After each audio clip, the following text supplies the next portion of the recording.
ভারতের রাজধানী নয়াদিল্লির একটি অত্যন্ত বিলাসবহুল কনফারেন্স হল। চারিদিকে ঝলমলে আলো, দেশ বিদেশি সাংবাদিকদের ভিড় আর ক্যামেরার ফ্ল্যাশের ছড়াছড়ি। মঞ্চের মাঝখানে বসে আছেন ভারতের পররাষ্ট্রমন্ত্রী এস জয়শঙ্কর। তার পরনে পরিপাটি স্যুট, চোখে মুখে সেই চিরচেনা আত্মবিশ্বাস। আন্তর্জাতিক কূটনীতিতে তিনি এমন একজন মানুষ হিসেবে পরিচিত, যিনি কঠিন থেকে কঠিনতর প্রশ্নের মুখেও কখনো মেজাজ হারান না। বরফ শীতল স্নায়ু নিয়ে প্রতিপক্ষকে ঘায়াল করতে জানেন। মাইক্রোফোন হাতে একজন সাংবাদিক উঠে দাঁড়ালেন। তার প্রশ্নটি ছিল এমন একটি বিষয় নিয়ে যা গত কয়েক সপ্তাহ ধরে সাউথ ব্লকের কর্তাদের রাতের ঘুম হারাম করে দিয়েছে। প্রশ্নটি ছিল সৌদি আরব, তুরস্ক এবং পাকিস্তানের ত্রিদেশীয় মক্কা প্রতিরক্ষা চুক্তি নিয়ে ভারতের অবস্থান ঠিক কি। সাম্প্রতিক ভারত পাকিস্তান উত্তেজনার প্রেক্ষাপটে হওয়া এই চুক্তি কি ভারতের জন্য বড় উদ্বেগের কারণ? জয়শঙ্কর তার চশমাটা একটু ঠিক করলেন। তারপর ঠোঁটের কোণে ফুটে উঠল এক তাচ্ছিল্য ভরা ক্রূর হাসি। তিনি অত্যন্ত শান্ত গলায় বললেন, আপনারা তো এটাকে প্রতিরক্ষা চুক্তি বলছেন, অথচ এই চুক্তির প্রতিটি দেশই এখন নানা সামরিক চ্যালেঞ্জের মুখোমুখি। সেই বাস্তব পরিস্থিতিতে এই মক্কা চুক্তি তাদের জন্য কি করতে পেরেছে? পুরো হলরুমে পিন পতন, নিস্তব্ধতা। জয়শঙ্কর এরপর একে একে বলে গেলেন, এই যে জোট নিয়ে ভারত বিন্দুমাত্র উদ্বিগ্ন নয়, তার নিজস্ব কৌশলগত সমীকরণের প্রতিটি বিষয়ের আলাদা গুরুত্ব থাকে। তিনি বোঝাতে চাইলেন যে এই মক্কা প্যাক্ট ভারতের জন্য কোনো মাথা ব্যথাই নয়। কিন্তু আন্তর্জাতিক ভূকৌশলবিদরা যখন তার এই বক্তব্যটি বিশ্লেষণ করলেন, তখন তারা একটি ভয়ঙ্কর সত্য আবিষ্কার করলেন। জয়শঙ্করের ওই তাচ্ছিল্য ভরা হাসি এবং আত্মবিশ্বাসী শব্দের আড়ালে আসলে লুকিয়ে আছে এক চরম অস্বস্তি এবং নিশ্চিদ্র আতঙ্ক। যে জোটের ভেতরে রয়েছে মধ্যপ্রাচ্যের সবচেয়ে বড় অর্থনৈতিক অংশীদার, ন্যাটোর দ্বিতীয় বৃহত্তম সেনাবাহিনী এবং ভারতের চিরবৈরী এক পারমাণবিক শক্তি, সেই জোট নিয়ে ভারতের উদ্বিগ্ন না হওয়ার দাবিটি হল শতাব্দীর সবচেয়ে বড় কূটনৈতিক ভণ্ডামি।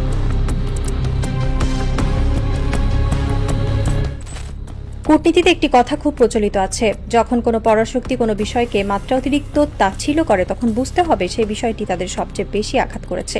এস জয়শঙ্করের ওই কনফারেন্স হলের পারফরমেন্সটি ঠিক ছিল এমনই একটি ক্লাসিক উদাহরণ। সাংবাদিক যখন তাকে জিজ্ঞেস করলেন, যারা ভারতের প্রতি বন্ধুভাবাপন্ন নয় তাদের নিয়ে দিল্লির হিসাব নিকাশ কি, তখন জয়শঙ্কর উত্তর দিলেন, যেসব পক্ষ আমার প্রতি বন্ধুভাবাপন্ন নয় তাদের যে কোনো পদক্ষেপে আমার নিজস্ব হিসাব থাকে। এমন একাধিক পক্ষ যখন নিজেদের মধ্যে কোনো লেনদেন বা চুক্তি করে, আমি অবশ্যই তা হিসাবে রাখি। তবে তার মানে এই নয় যে আমি আমার মনের সব গোপন হিসাব নিকাশ সবার সামনে এভাবে মেলে ধরব। এই একটি উত্তরের ভেতরে লুকিয়ে আছে সাউথ ব্লকের আসল চিত্র। জয়শঙ্কর মুখে বলছেন তিনি উদ্বিগ্ন নন, কিন্তু পরক্ষণেই স্বীকার করে নিচ্ছেন যে তিনি এগুলো কড়াভাবে হিসাব রাখছেন এবং তার গোপন হিসাব নিকাশ আছে। একজন পররাষ্ট্রমন্ত্রী যখন প্রকাশ্যে এমন কথা বলেন, তখন বুঝতে হবে তার টেবিলে এই মক্কা প্যাক্টের ফাইলটি লাল ফিতায় নয়, বরং রেড অ্যালার্ট দিয়ে মার্ক করা আছে। ভারত জানে এই মক্কা চুক্তি কোনো সাধারণ চুক্তি নয়। এটি এমন এক জোট যা দক্ষিণ এশিয়ায় ভারতের গত 5 দশকের একক সামরিক ও অর্থনৈতিক আধিপত্যকে এক নিমিষে চূর্ণ বিচূর্ণ করে দেওয়ার ক্ষমতা রাখে। জয়শঙ্করের ওই তাচ্ছিল্যের মুখোশটি আসলে পরাশক্তির অহংকার টিকিয়ে রাখার এক মরিয়া চেষ্টা মাত্র।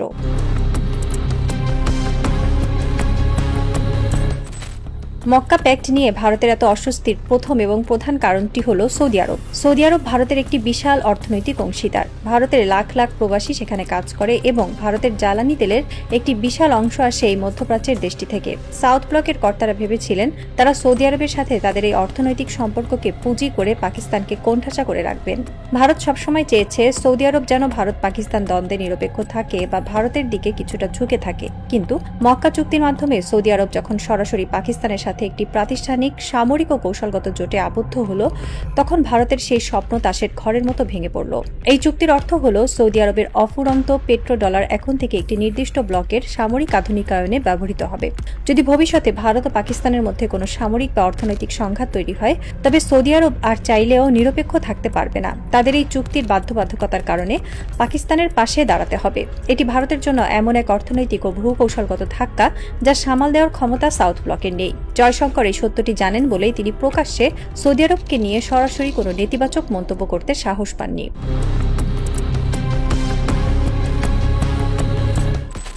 মক্কা চুক্তির দ্বিতীয় স্তম্ভটি হল তুরস্ক। তুরস্ক কেবল একটি শক্তিশালী মুসলিম রাষ্ট্র নয়, এটি হল ন্যাটোর দ্বিতীয় বৃহত্তম সেনাবাহিনী।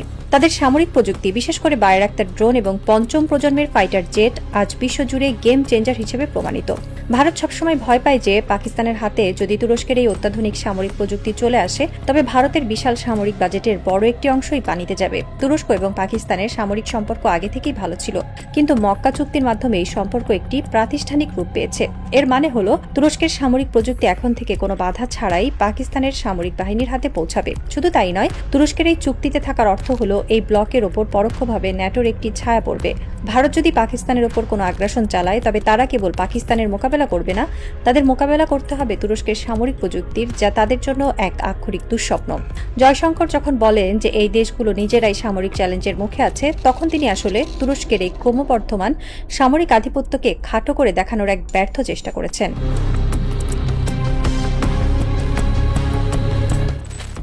ভারতের সামরিক কৌশলবিদদের সবচেয়ে বড় গর্বের জায়গাটি হলো তাদের কোল্ড স্টার্ট ডক্ট্রিন। এই ডক্ট্রিনের মূল কথা হলো যে কোনো উত্তেজনার সময় অত্যন্ত দ্রুত গতিতে পাকিস্তানের ভেতরে ঢুকে পড়া এবং তাদের বড় ধরনের ক্ষতি সাধন করা। কিন্তু মক্কা চুক্তির ফলে ভারতের এই ডক্ট্রিন আক্ষরিক অর্থে অকেজো হয়ে গেছে।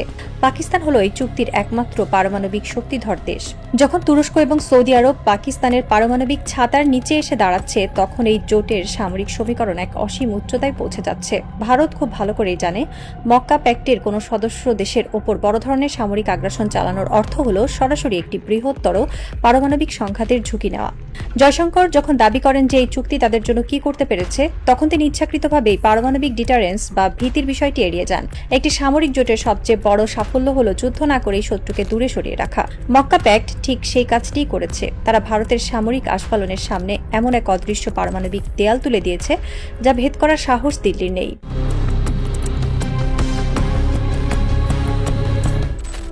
এই মক্কা প্যাক্ট কেবল মধ্যপ্রাচ্য বা পাকিস্তানের জন্যই গেম চেঞ্জার নয়, এটি দক্ষিণ এশিয়ার অন্যান্য দেশ, বিশেষ করে বাংলাদেশের জন্য এক নতুন সমীকরণের দুয়ার খুলে দিয়েছে।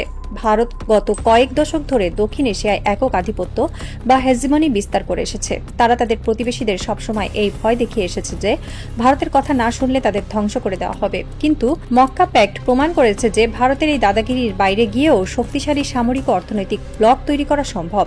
যদি বাংলাদেশ বা মালদ্বীপের মতো দেশগুলো এই চুক্তির দিকে ঝুঁকে পড়ে, তবে ভারতের সেই একক আধিপত্য তাসের ঘরের মতো ভেঙে পড়বে। জয়শঙ্করের ওই তাচ্ছিলের হাসির পেছনে মূলত এই ভয়টি কাজ করছিল। ভারত বুঝতে পারছে যে তাদের প্রভাবলয় ক্রমশ ছোট হয়ে আসছে। তারা যে দেশগুলোকে নিজেদের পকেটের পুতুল মনে করত, সেই দেশগুলো আজ নতুন মিত্র খুঁজছে। সাউথ ব্লক এখন মরিয়া হয়ে চেষ্টা করছে এই জোটের সম্প্রসারণ ঠেকাতে, কিন্তু তাদের হাতে থাকা কূটনৈতিক অস্ত্রগুলো ক্রমশ ভোঁতা হয়ে যাচ্ছে।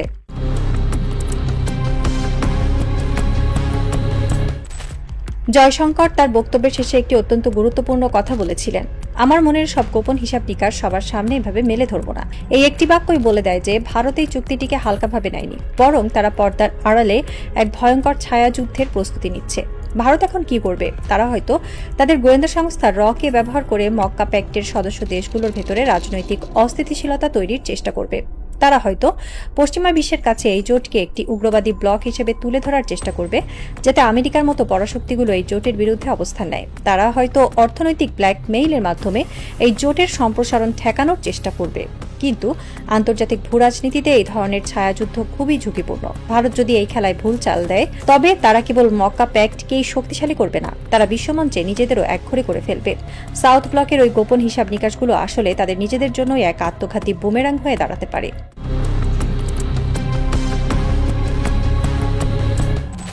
নয়াদিল্লির সেই বিলাসবহুল কনফারেন্স হলটি এখন পুরোপুরি ফাঁকা, আলোগুলো নিভিয়ে দেওয়া হয়েছে। জয়শঙ্কর তার গাড়িতে উঠে সাউথ ব্লকের দিকে রওনা দিয়েছেন। তার চেহারায় এখন আর সেই তাচ্ছিল্যের হাসি নেই। সেখানে জায়গা করে নিয়েছে এক গভীর চিন্তাক্লিষ্ট গাম্ভীর্য। গাড়ির পেছনের সিটে বসে তিনি ব্রিফকেস থেকে একটি লাল ফোল্ডার বের করলেন। ফোল্ডারের উপর লেখা Mecca defence pact threat assessment. তিনি ফাইলটি খুললেন। সেখানে থাকা স্যাটেলাইট ইমেজ, গোয়েন্দা রিপোর্ট এবং সামরিক ডেটাগুলো প্রমাণ করেছে যে তিনি কনফারেন্স হলে যা বলে এসেছেন, বাস্তব পরিস্থিতি তার চেয়ে যোজন যোজন গুণ বেশি ভয়াবহ। 1000 মাইল দূরে আরব সাগরের নীল জলরাশির ওপর দিয়ে একটি টার্কিশ ড্রোন উড়ে যাচ্ছে। এর ঠিক পাশেই টহল দিচ্ছে পাকিস্তানের একটি ফাইটার জেট, আর নিচে সমুদ্রের নীল জলে নোঙর করে আছে সৌদি আরবের একটি যুদ্ধ জাহাজ। এই দৃশ্যটি কোনো কল্পকাহিনী নয়, এটি হলো এক নতুন বিশ্ব ব্যবস্থার নিখুঁত কোরিওগ্রাফি। দিল্লির সাউথ ব্লকে হয়তো আজ সারা রাত বাতি জ্বলবে, গোয়েন্দারা হয়তো নতুন কোনো ছক কষবে, কিন্তু তারা জানে দাবার বোর্ডে এমন কিছু চাল থাকে যার কোনো কাউন্টার বা পাল্টা চাল হয় না। মক্কা প্যাক্ট ঠিক তেমনই একটি চাল। গাড়ির কাচ দিয়ে বাইরের অন্ধকার রাস্তার দিকে তাকিয়ে রইলেন ভারতের পররাষ্ট্রমন্ত্রী। তার মনের ভেতরের সেই গোপন হিসাব নিকাশগুলো কি এই নতুন জোটের সামনে টিকতে পারবে, নাকি ভারতের আধিপত্যবাদের অহংকার এই মক্কা চুক্তির বিশাল প্রাচীরে আছড়ে পড়ে চূর্ণ বিচূর্ণ হয়ে যাবে?